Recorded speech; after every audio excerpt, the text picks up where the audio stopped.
Yeah, tumefanya hamasa kubwa sana safari hii sana yani. Najua watu mioyo ilikuwa chini, tayari tumeshapoteza robo finali 6, tayari tumeshapoteza mabao 2-0. Watu walikuwa wako hawajiamini, wako very desperate.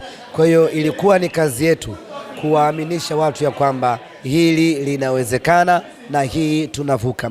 Kwa hiyo tukafanya kazi kubwa. Tumeenda Mbezi, Mbagala, Tandika, tumezunguka kila kona ya Dar es Salaam kuwahamasisha watu na kuwaaminisha watu ya kwamba hii tunavuka, na kweli tumevuka.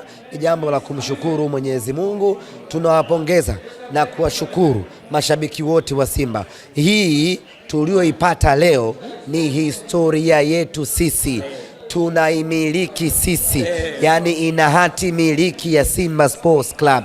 Kama tunaweza kwenda kuisajili Kosota, hii ni haki yetu.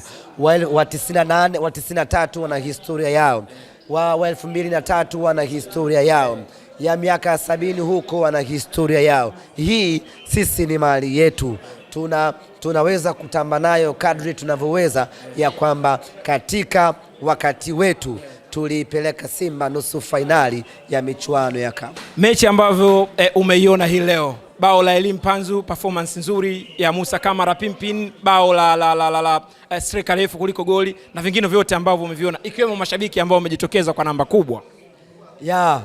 Mechi ilikuwa tough.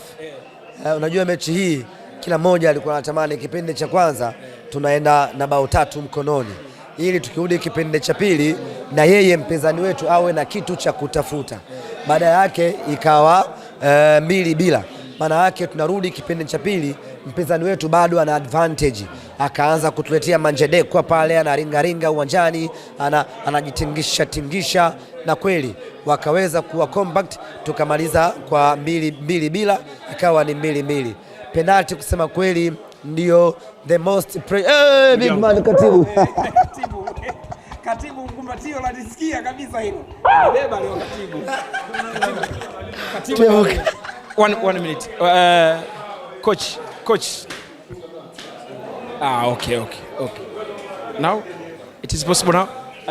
Semaji. Hey, coach. Kumbatio la moyoni hilo kabisa. Kumbatio la moyoni. Congratulations. Kumbatio la moyoni. You made it. Thank you. One more inshallah. One more. Let's not celebrate too soon. Okay. Semi-final, final, then we can celebrate. Sure. Inshallah. Okay.